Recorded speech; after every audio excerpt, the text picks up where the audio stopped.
افخانیه به تمامی حرفیه یعنی دیماناج دا دیاره کو خانی بشک یعنی تمامی حرفیه اصلا گل تاخی مسیحی و مال پارزگاه دو که دیاره کو جبر و باران بیسی کل پارزگاه دو که باری ضرر کو زیانه کام از این گشتیه چندین جان افخانی کن لپشمد بینن اوه یک جوان زیانانه کو افخانیه به تمامی حرفیه یعنی دیماناج دا دیاره کو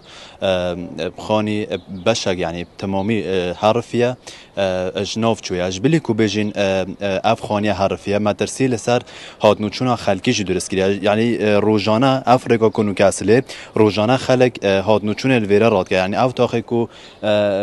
بشمنه یعنی هاتنوچونا خلکی ادویره کرا یعنی خلق قصد بازار کن هاتنوچون لسر ادویره که جبر هنده یعنی مدرسی لسر خلکی درست بیه جبر کو بشک اوی خانی حرفیه بشک دیتر مایا او دیوار کو مایا جی او جی مدرسی اگر بیتو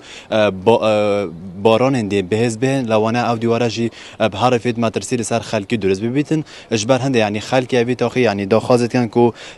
افغانیان به تراکرین یان جره آوان جبر کو ریک کاوان یا سرکی بو بازار هر ولاتی که اوی تاخی بیت ادویر کرا هاد نوچون ادکت قصدا بازارت که اجبر هنده یعنی مدرسی دفعان درست بی اگر هاتو خودی نگد او دیواره حرفیت لسر اوی بابتی ما پیاندی به شیروان حسن کو برپرس راگاندن سرکاتیا باجروانیا دهو که کرد امجی آگهداری و بخوانینه کو حرفیه ما گوته کو مدرسه سر خلکی هست گوت اما کو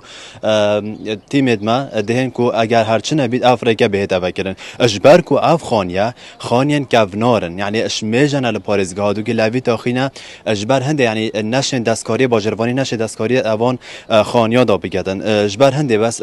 اوا کل سروان پدویه تندشن یعنی اوان بلوک و اف آخر کود کفتیار که اوان بجوالاتیان دا کو هاد نوچون اول سر کرم کمام که هاد نوچون آوان لسره به نرا کرن دیسان او دیوار کو مدرسی لسر های بو خلکی اف مدرسی نمینی یعنی به ترا کرنش بر چنده یعنی هاد نوچون خلکی روزانه لسر اویره مدرسی لدفوان درست بیه